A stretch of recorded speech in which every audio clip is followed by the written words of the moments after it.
Mr. Golfberg, I got one question for you. I have one answer. Are you ready to go on the ultimate golf experience? It's my favorite thing to do. Let us heads. We are back with another edition of Please Let Us Golf, the podcast. Today, you got Goldie, you got Golfberg. We're coming fresh off the Las Vegas golf trip where we played Wolf Creek. We played we played with the dads. Okay, we We got some did. dad stories at the C Suite, the Arnold Palmer designed Red Rock Country Club out in Vegas. A few rounds up there, some epic golf to be played, and some Oh, stories to be had. Arnie But name Mr. drop Golfberg, early. yeah, but Hell yeah. our early name dropping. Normally we go around the horn, the banter, but Mr. Golfberg, how are we doing coming off the Vegas trip? We're good. And this is a new thing for us. This is the morning a dish of Mhm. plug, so Trying you're something getting new. yes, getting something new. So you're getting us fresh before we've been completely burned out by the day's events. So we wake up thinking about golf. So we're just rolling right into it. Yeah, I'm this excited to do well, it. But yeah, Vegas was awesome, man. That was super cool. we're both hatless. So for the listening audience, I got to do a better job of filling it. And not everyone's watching on YouTube. So Right. our Apple and Spotify listeners, we are both hatless, and when we're hatless, we mean business. Oh Hatless yeah. at 8 o'clock in the morning. It's business time. It's business time. So I do want to jump into Wolf Creek, give a little context before we break it down. Everyone loves when we break down these courses the way we do. But they said they dubbed themselves the ultimate golf experience. So I had one question going into the pod. Is Wolf Creek truly the ultimate golf experience? It is currently ranked 47th in Golf Digest top 100 public golf courses. It's been ranked as high as 21 on the list. I, Also, yeah. So, what are I just your want to initial disagree thoughts with on those that? ratings right off the bat. So, no That spoilers right out of the. Keep that. I know you want to be, but that context matters. So, if we're critical on anything on the course, we're looking through the lens. Like, if you're going to be a top 50 course, you've been ranked as high as 20. We've played a lot of those courses, right? So, we have some good comps. right. Um, Also, other publications has had it in the top 100 golf courses in the world. So you're talking about a golf course that has the lure, and not just the lure from rankings, because those can be subjective. Everyone played this game growing up, or played this course growing up on Tiger Woods golf. It's the Hmm. wild Disneyland golf course with crazy mountain views. We're going to get into all those details as we break it down. But when it comes down to it, it's like, okay, you got this top ranked course. It's this wild, wild, wild visual. I don't know. The pictures, the videos, and the words we provide today might not even do it justice. They won't. Um, but one other tidbit before we get into it, design. We love designer talk. Uh, Two amateur architects, brothers, Dennis and John Ryder. And by the way, we love a startup. A couple We love family members with the passion for something want to get involved and get going. Like hell yeah, more power to you. I don't know the how they wiggled their way into the yeah. into the The only decision counter I making would have. rooms on this. It was their first course, which Yeah, is interesting, but it also happens to be their last course, which might be more interesting than the fact that they got yeah. this property on the first. So, and I guess we should say, right, like, so this is in Mesquite, Nevada. It's about an hour and 30-minute drive to Yeah, and outside of Las Vegas. let me take over for just one quick second Hmm. before we because another caveat. I grew up in Las Vegas for the most part. I wasn't born there, but I lived there a long time. So I do take the Vegas golf discussion seriously, and I have a lot of experience playing there. I played almost not every course, but almost every course. Played a ton in Mesquite because high school golf took us out to Mesquite. So I know these environments, and people ask me all the time, "Hey, we're traveling to Vegas. Where should I play? What should I do?" I'm always giving advice. So people ask me about Wolf Creek, and I hadn't been out there yet. So they come to me for that sage advice. So I do take this really seriously, and as we get into it, I'm gonna give the most real take I can because I'm held accountable when my friends go out there and make what you were just about to describe, uh, a 3-hour round trip from Las Vegas to get there because you don't just magically end up in Mesquite. It's pretty far from Vegas, and it's a 2-lane highway through the middle of the stark Vegas desert. And it is a boring, sort of tedious drive with semi trucks, and there's nothing to look at. But that's how you start the event. Hour and a half drive, you got an hour and a half back, you got about a 6-hour round, 5.5 if you're being generous. Plus, you want to get there a little early. So this is a day. This is your whole day. You're going out to Vegas for 3 days. Are you about to spend 10 hours of your life on Wolf Creek and Mesquite? That's a question we want to help you answer. I don't want to give answer Don't guess, show but we'll all get your into it. cards Yeah, just yeah, yet. exactly. No, that context is great. I felt like I was going on the ride all over again. The only other thing I would add is it also is a $375 round, right? Right. So we'll get into why the pace is the way it is and the length of the round. But so context, top 50 golf course, $375 round. It's Hmm. probably taking you, an hour and a half outside of your primary destination. So there's already some uphill things or some expectations. Let's just say that if you're going to be the ultimate golf experience, the bar has now been set. But I do want to kick it back over to you though. So we do the drive, right? And you pull in. You're in Mesquite now. What's the first things you saw, you noticed that you were taking in that first 60 90 seconds driving into the property?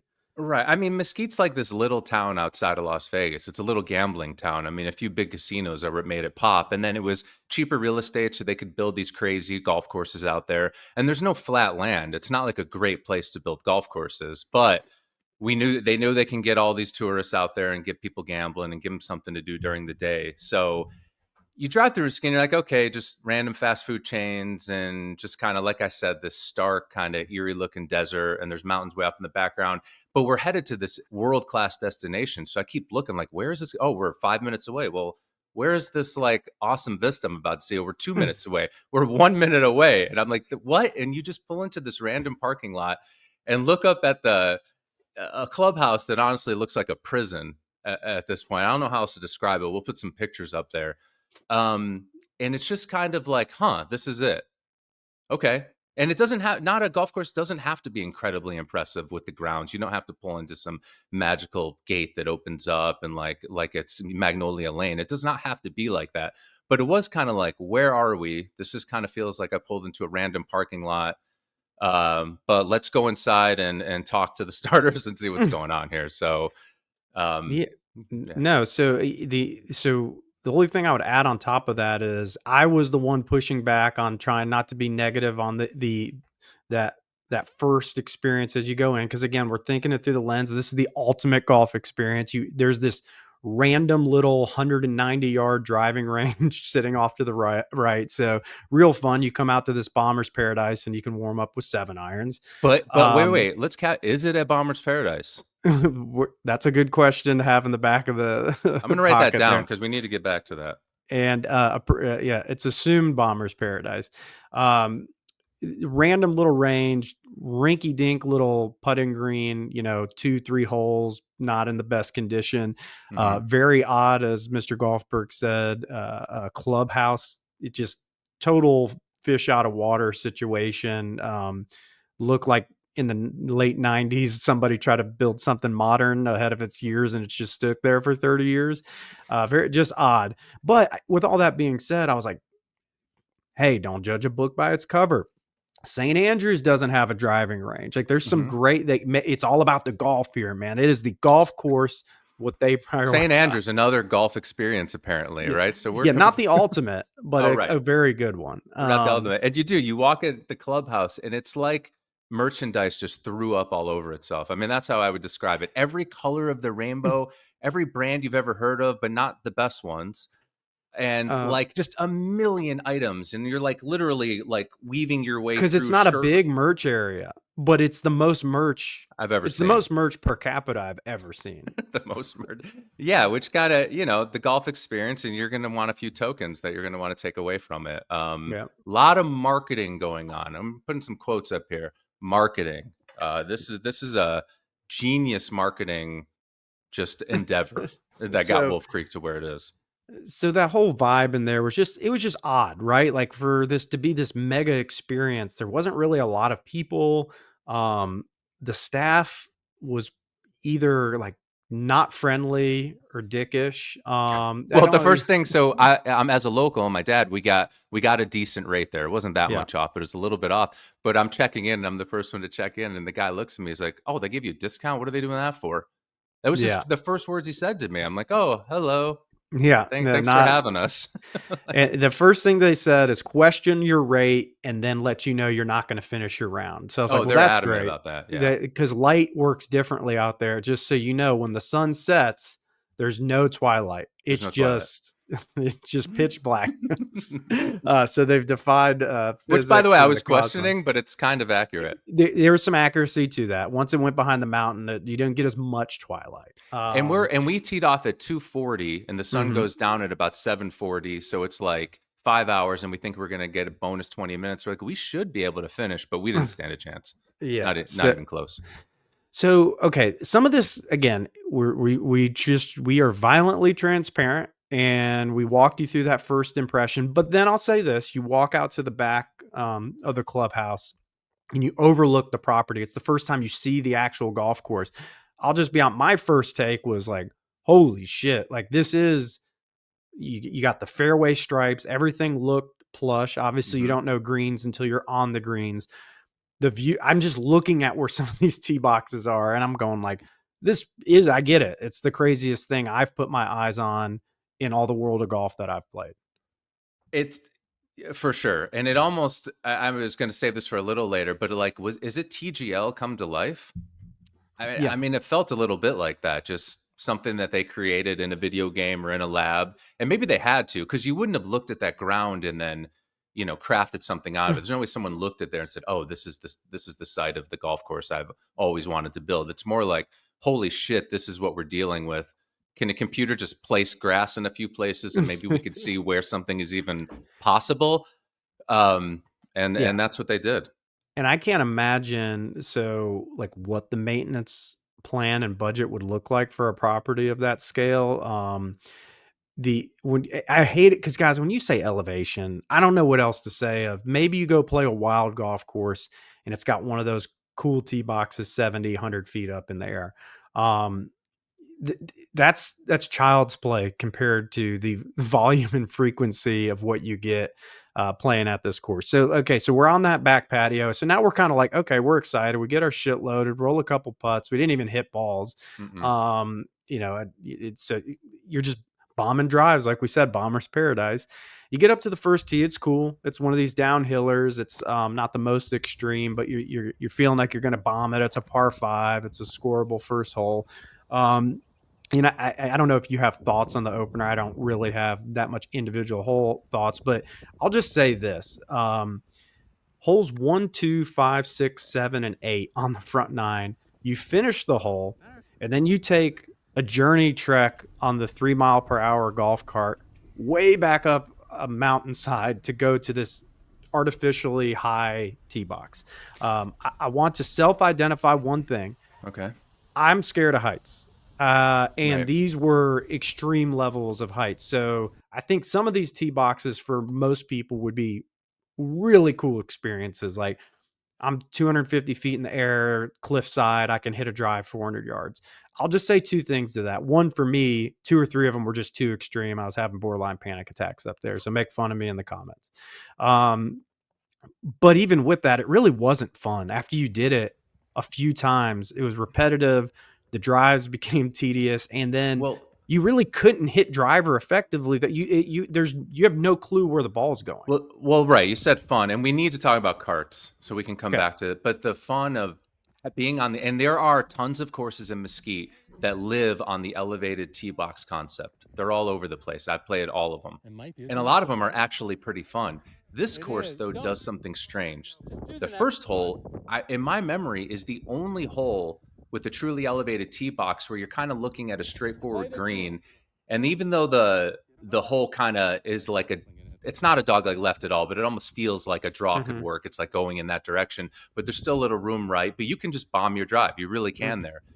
Every other hole, like number two, that elevated, it was the most insane.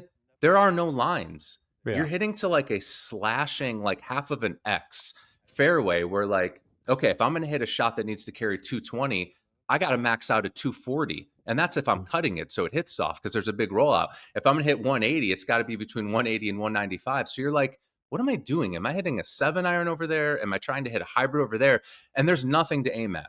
Yeah. There are no signs. You don't even really know you're on the right tee box, but you're like, this has to be two. because it just came after one. I think the fairway's over there. And so, like, oh, wow, elevated par four, let's go for it. Not really. I'm like walking up 100 stairs with three clubs. You really don't know what to do. And Then I you hit a might not real, have the right club, and it's like, well, do I want to spend 11 minutes going back to my back you to get don't. the right? Yeah. Right. And I hit what I thought was a really good drive. And it ends up, oh, there's this huge rollout at the end of the fairway, and you actually can't do that shot. So you just don't really know what to do. Elevate two And boxes can be fun. They kind of like took the fun out of a lot of these shots.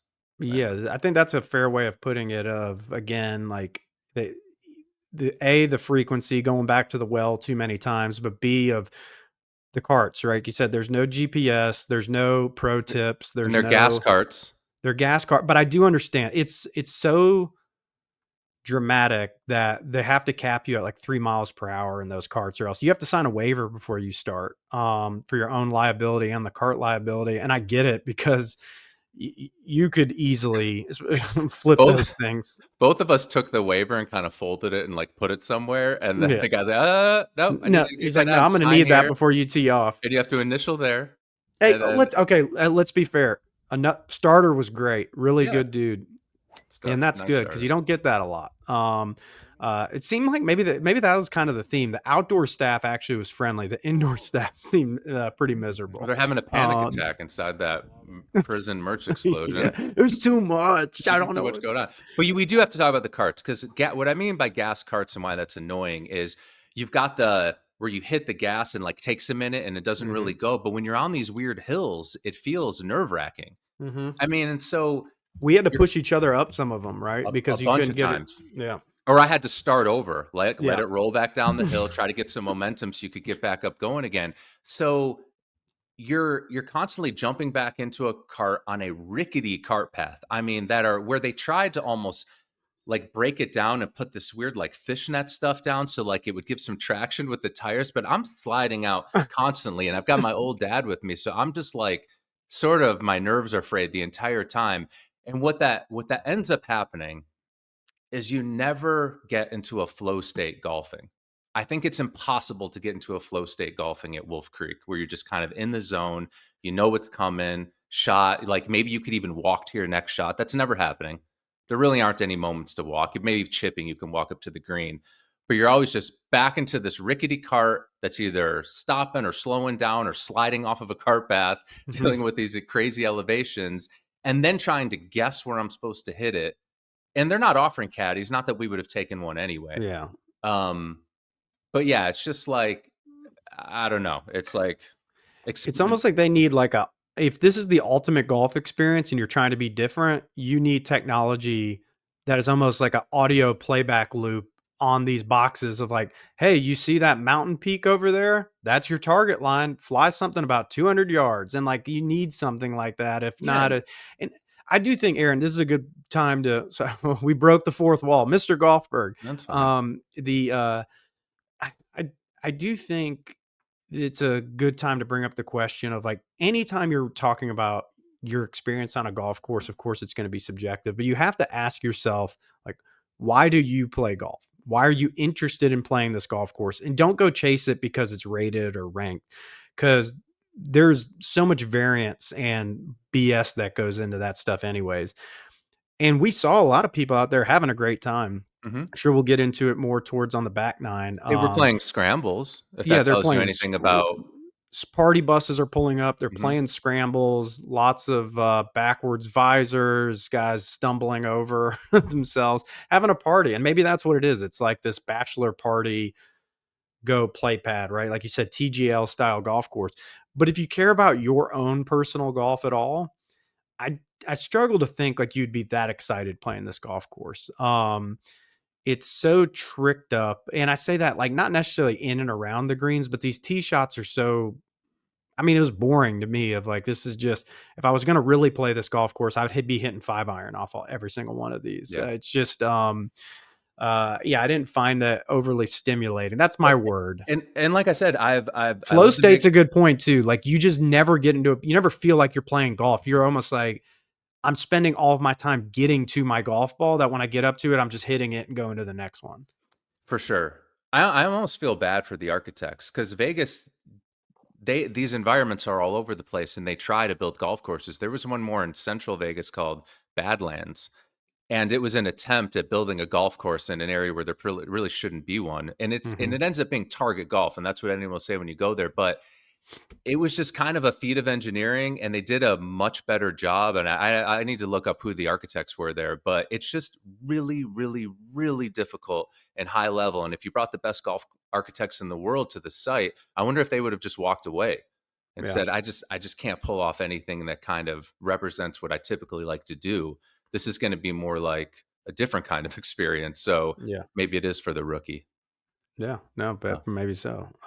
So yeah, I mean, and then again, on the front nine, it's not that I don't want to. I'm a nerd. I love going hole for hole and all this, but everything just kind of blended together. It was take a ride up the hill, mhm. hit off the side of a mountain, go find it, hit into the green, two putt, and go do it again. The only hole that I would say kind of stood out to me, that eighth hole on the par three downhill, we had a good reel about it of plays 220 to 24. It on the card, it's 220 to 245. I think we had like 228 that day or something. It does play about 18, 20 downhill. Um, but it's the sickest par three you've ever seen. When I say sick, like diabolical sick, not like Yeah, like great sick in the sick. head. Sick in the head. It's an island green. Literally, it's an island green. You're hitting a 200, adjusted 205 to 215 shot. Um, and you have a tree that you're teeing off Mhm. over that is obstructs your view. It's It also really, downhill, what, 150 feet yeah. So I at mean, least? it's just yeah, it's trying to control the ball. So I mean, Mr. Golfer, you hit the green, which I would venture to guess the tees we were playing were back. Probably the only person that day that did it. It just it was, but for that style of golf course, I didn't have a problem with it. At that point, you were just like, bring it on. Like it's wild, but it seemed like a pretty big waste of that space, which seemed to be the case on a lot of the holes. That hole literally could have been in TGL, Yeah. except without the it would have just been a fake grandstand behind it that's empty. Yeah. It might have stopped my ball if I had the fake Right, it grandstand would. deep. It's funny, you described as an island green, but you can't see that from the tee box. It just looks like it's surrounded by mountains, but you get up there and there's a little stream or There's just whatever. a creek that goes around it. Yeah, it's almost like just lean in harder to the concept. Like stop trying to pretend it's an actual golf course. Make par sevens, make a par one that's just like a Yeah. funnel. You're just supposed to put it in from 80 yards. I don't know. Like it's not Yeah. real golf, so maybe they just tried too hard to make it seem like real golf. And I think the obsession of giving you the views Hmm. and going to these back elevated tee boxes that didn't make sense for a lot of the holes, to me, is what ruined some of the golf holes. Of like, I almost think it would have been more enjoyable from an up tee and you just play shorter clubs out of your bag, because it just made some of the whole, they wanted to just keep giving you this spectacle of view. And I'm like, well, why don't you do that twice a side? Maybe one, like to give you the aha moment, which you do get a couple of them. But after you've seen it a couple times, I mean, yeah, when the sun was setting, you still look around and go, man, maybe I'm the problem because this is the coolest thing I've ever seen. And then you go back to golfing and you're like, but this golf doesn't make a lot of sense. You said it. What was the seventh green or something? Where you're like, this is the nicest golf course I've ever been on that I don't like or that I Yes. hate or I can't Yeah. stand the golf. However you put it, it made a lot of sense. And the pictures are nuts because I'm looking back at them. I'm looking back at the videos we're taking. I'm like, what was I thinking? Was I completely wrong? Do I need to Yeah. second guess like how I actually felt on the course? And I don't want to do that because I think that's the point. Like we play golf to golf and we actually enjoy golf and then that's meaningful when you find a great architect like when you go play Poppy Hills, Robert Trent Jones, and get to experience what like a true magician can create out of just land, and you're like, holy shit, this is Right. amazing. And and you're getting rewarded for hitting good shots, Yeah. that kind of stuff. And out there, I mean, you could hit fantastic shots that would just be nowhere. But yeah, it didn't um matter. yeah, You'd it be didn't better off matter. hitting bad shots a lot of the time just to skank it and keep it on the planet. Um, and just to be, before anyone just thinks we're just being haters, like again, I'll say conditions, I could see why people like it. Crazy views, conditions, tee to green were immaculate. Greens were good, not great, but they were good enough. Not for Mr. Golfberg, but for normal people, they were good enough. Yeah, I don't Uh, think they were good enough to charge that much money. yeah, I maybe mean, where's not. the breaking point on that? Yeah, I mean, if you're gonna be at a $375, the ultimate golf experience, you expect excellence. But I will say, to have it as plush as it was, tee to green, with how fucking big that property is bonkers. I can't again, bunkers were pretty solid too, good white, sand, Mhm. make you go blind a little bit. It was like Augusta sand. But yeah, I mean, I don't know. So I get off the front nine, and by the way, neither of us are playing bad. I want to be clear too. People, oh, good golfers just playing. No one was playing bad. It No. was just it was nothing stimulating about it, right? Like I keep going, you couldn't get into the golf flow. Um, so we roll into the backside of here, and the 10th hole is pretty normal. And I'll say this: the back nine, just in general, felt closer to normal golf Mhm. than the front nine. They didn't go back to the well of every tee shot. You're going to go to the super elevated platform. And I can't overstate that enough from a golf experience. It's not fun taking a ride unnecessarily to a tee box. Like the greatest golf courses, it's like green tee box, green tee box. We understand not every golf course can do that, but to artificially just bring you out of the way to make the hole seem dramatic when it didn't need to be that dramatic, doesn't make a lot of sense to me. But yeah, the back nine was a little bit more interesting. Some cooler golf holes that made more sense. Some greens that were a little bit more interesting as opposed to just like this flat two tier, had some more shape and bowl to it. Um, and then you get to 14. So there's, I'm sure at this point, if you know anything about this course, like 14, it really is the wildest view I think I've ever seen. You're the highest point of the property. Mhm. I mean, how'd you say you're teeing off to this dog leg left?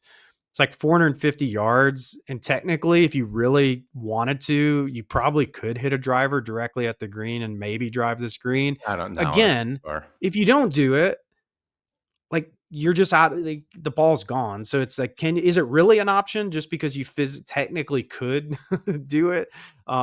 So I don't know, but for the elevated shots, I'll say that one seemed pretty cool. Like it was a pretty epic view, and It's but cool, then but it's what are lined you with supposed to do? What's the shot? blow it as right as possible, just to not, because that's the thing, it's a cliff side to the left, and Yeah. it's protected by what, like 50 bunkers that are 20 Mhm. feet deep down the whole left side. I want to know what the maintenance budget of just that hole is a year. I bet you that hole costs more than 98% of golf courses do on their Where annual budget. where's Jewel, our ops guy, to look into this for us? Yeah, we'll task them. He'll Yeah. get back to us in 2026 on that one. But I guess that's why they have to charge so much money. Yeah, and that's the experience. To keep that experience going.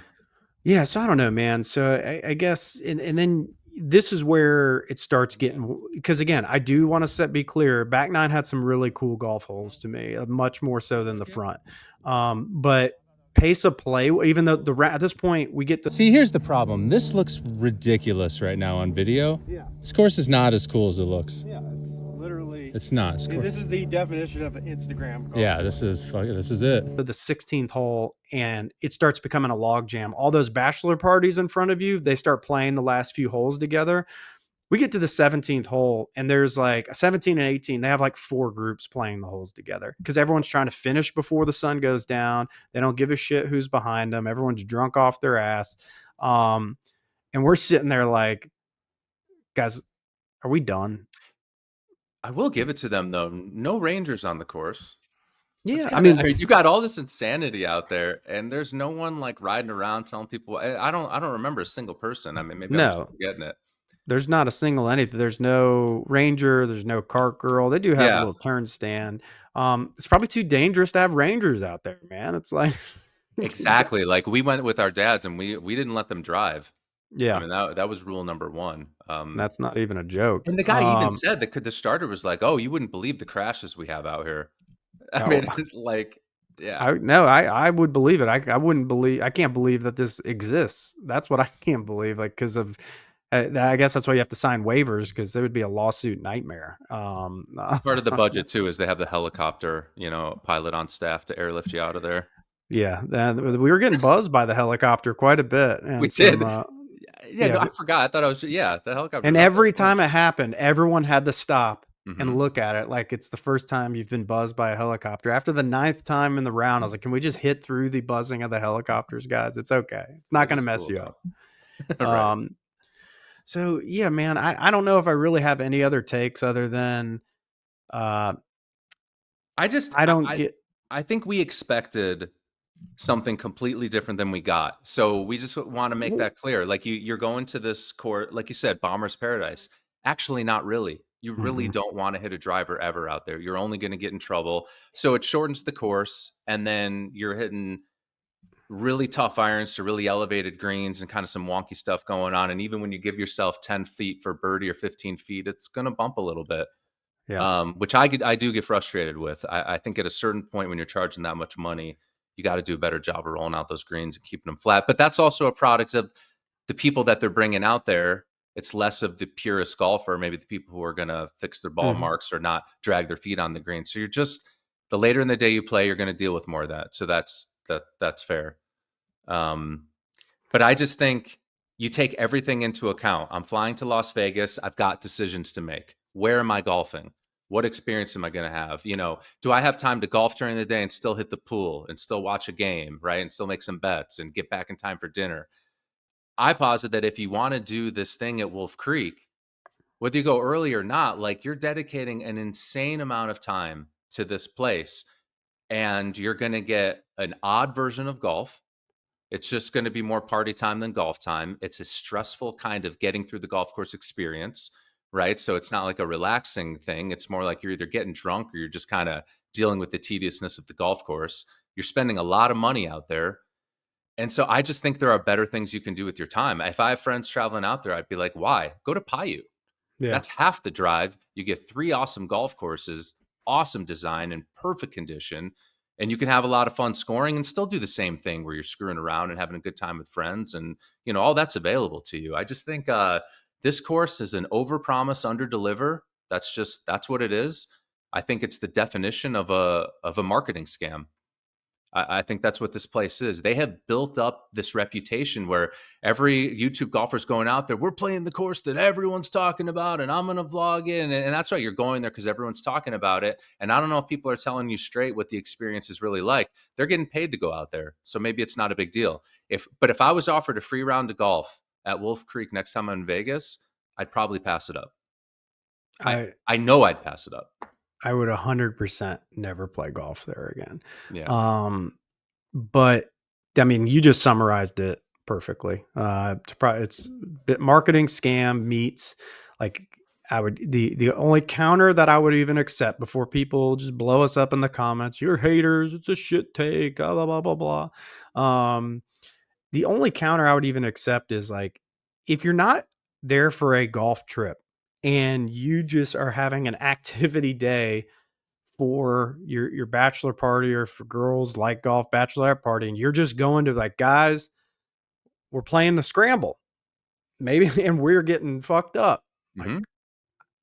if you and cost isn't a huge deal you can go do that for cheaper at comparable places a lot closer but okay have at it but in terms of like booking this into a must do itinerary I can't let me put it this way my spectrum of wild golf courses at this point, I had like Tobacco Road and Sweetens Cove were very good versions of unorthodox wild golf.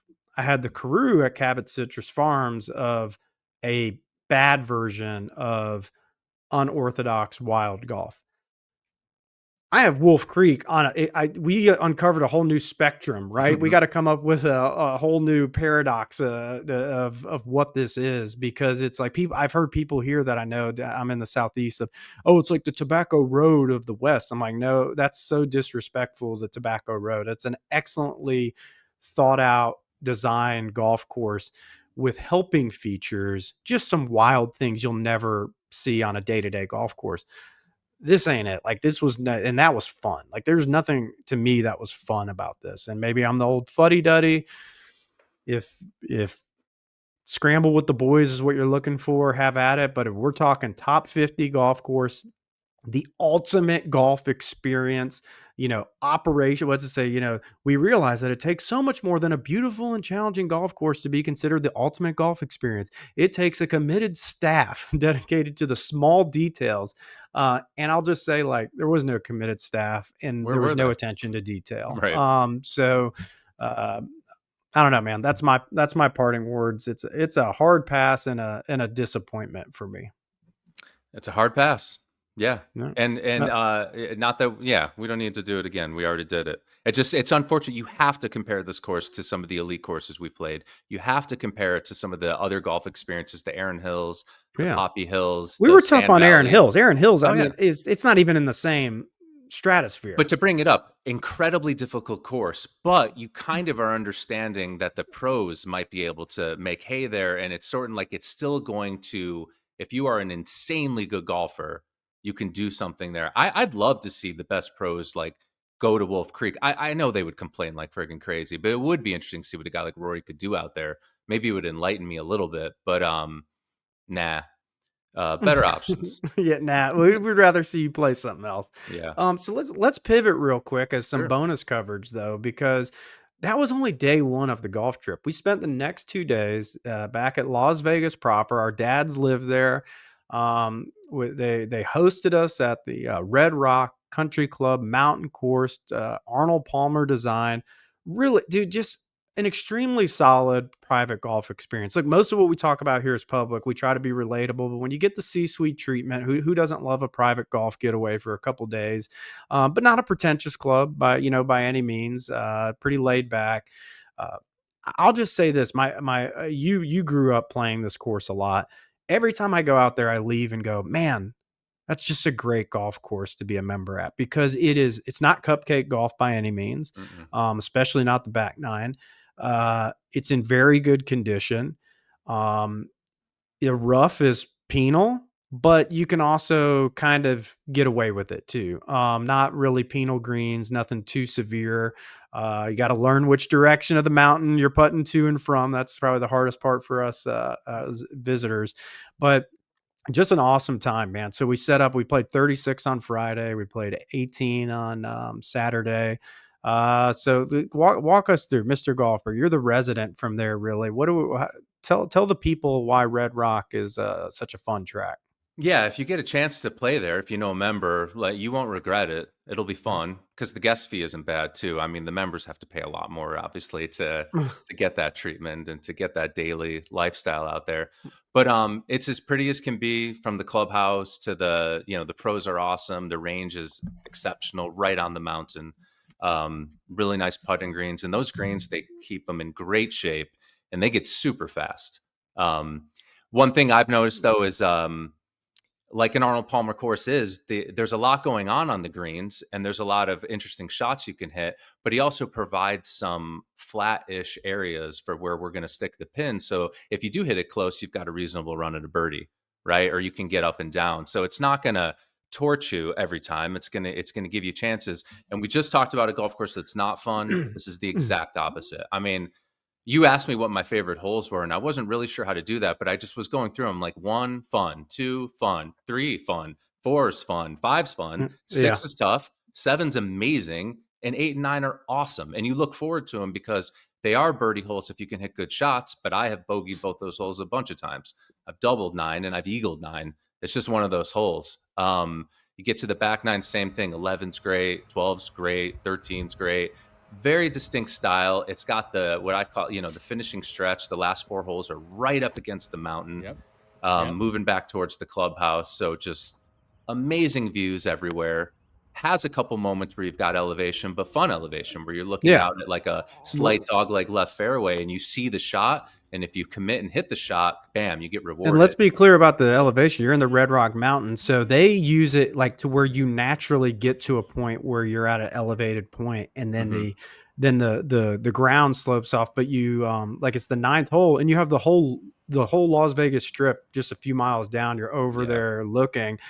So you got the mountain behind you. You have natural use of the terrain, and it's still high. I mean, I don't know how high up nine is, but it's pretty high. probably, yeah, it's like 80 100. feet, 100 No. feet. Yeah, Yes. 100 feet. Yeah. Mhm. So it's not and it's fun. It's an experienced golf shot.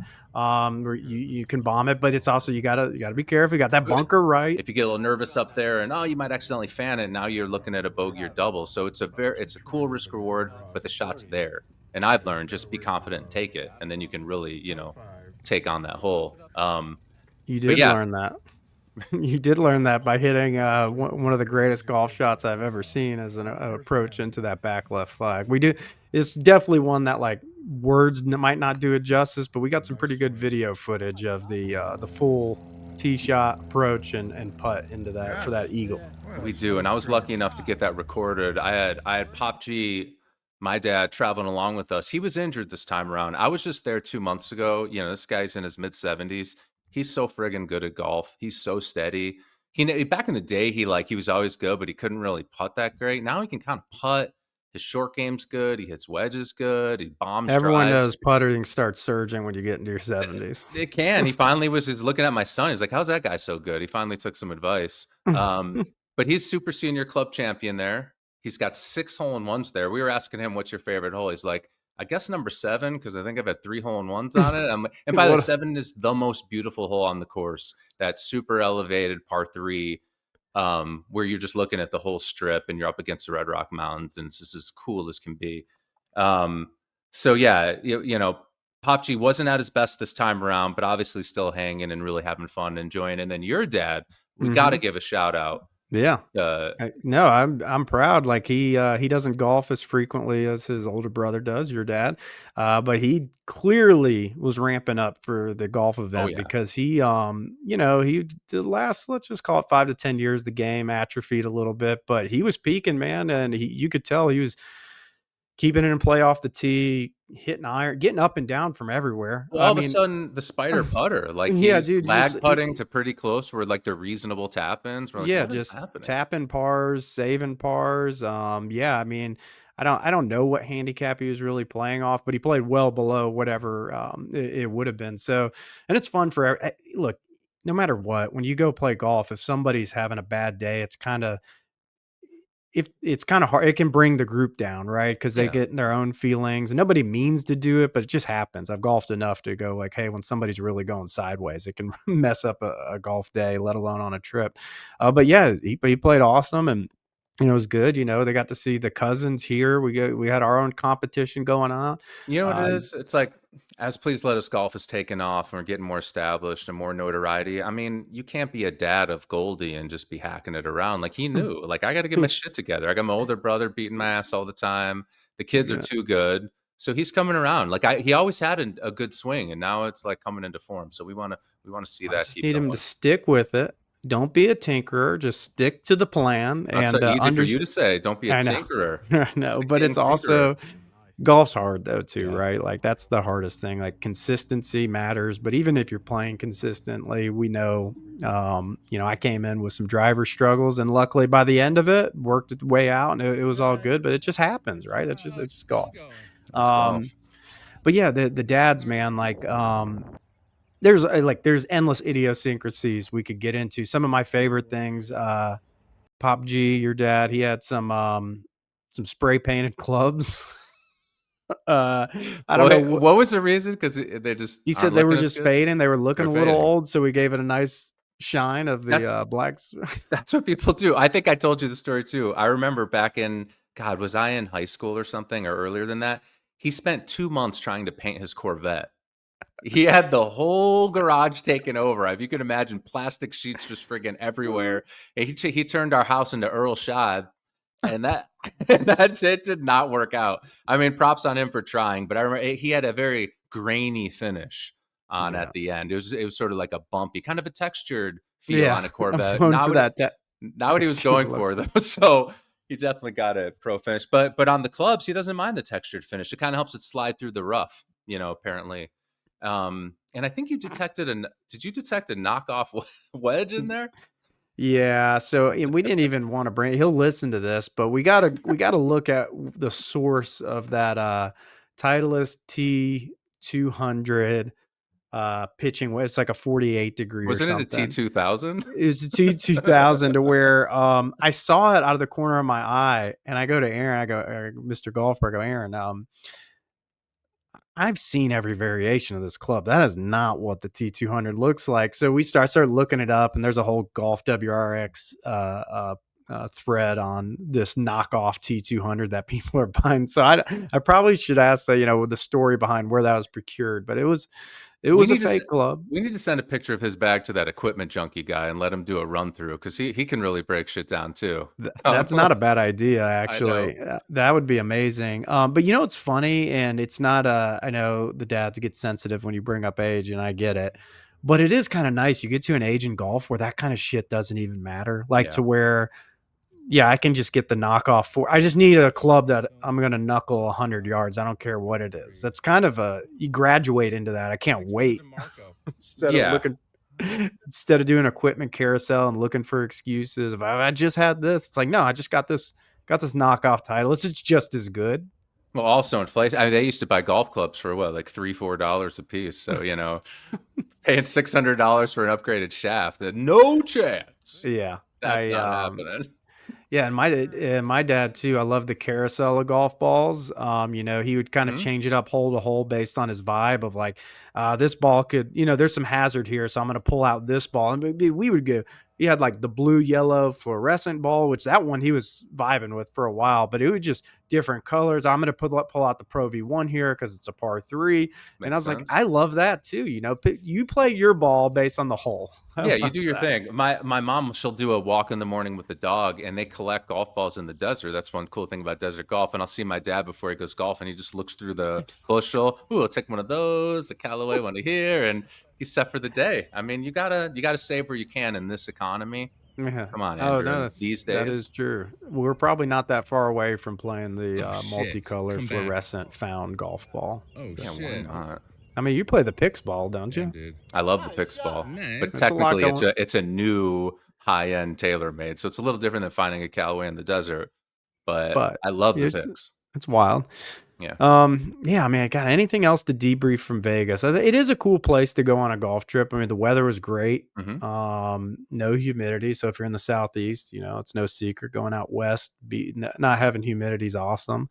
Ball goes a little further. I think it's overstated for Vegas. I mean, it's like 1,800 elevation. The ball's not like from where I'm at, it's not that much No. further carry, but it's a few yards. So if you care about that, ball's going a couple yards further. It's dry, so you can get a lot of rollout if you hit a fairway. We learned Mr. Golfberg, king of the dual drivers and the mini drivers in full effect. Hitting fairways is very good. Ball goes, and you don't have to play out of that nasty thick rough.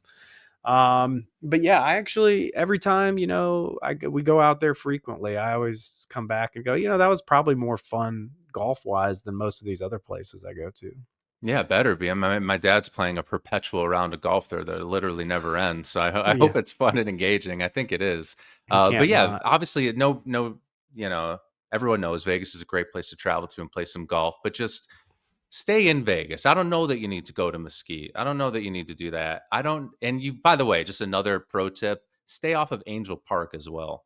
That's another local course that's going to try to recruit you for pretending it's good. It is horrible golf. So no offense, Angel Park guys, but I just had a buddy who was going out there and talked about it, and I luckily talked him off that cliff.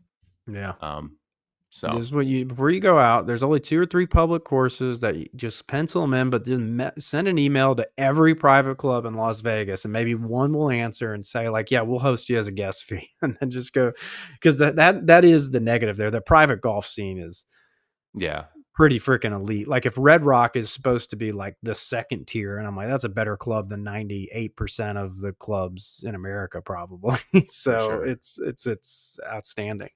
But yeah, man. Well, cool. Any other closing departing thoughts on our debrief of our Vegas golf trip? No, other than the plug hierarchy has been reestablished. I think we all can agree to, except for Adam, just because he doesn't know any better, because all he does is play baseball anyway. It's a three-way race to the top. Yep. Everything has been reset, and I'm excited for the future of golf.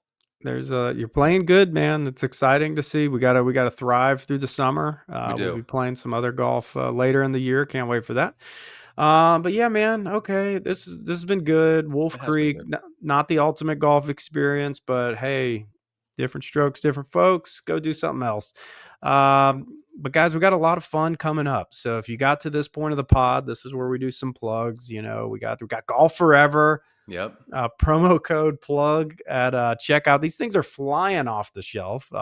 Purchases galore. We got the merch. We're still teasing that out, still working through it, and a lot of fun guests coming up. You didn't check out the Martin Chuck pod from last week. We got some other guests lined up throughout the summer. We're going to be talking architecture. We're going to be talking golf fitness. A lot of fun, man. So Yeah, I Mr. can't wait Goldberg, to. anything I else? can't wait. I can't wait to get Martin Chuck on again. I got a lot of questions for that guy. He's super smart and interesting and funny. We're gonna have to get him. We're gonna have yeah. to say, hey, we're gonna have to put a shot clock on both of us to be able to get these questions off. For Start sure, rapid fire if we can pull it off.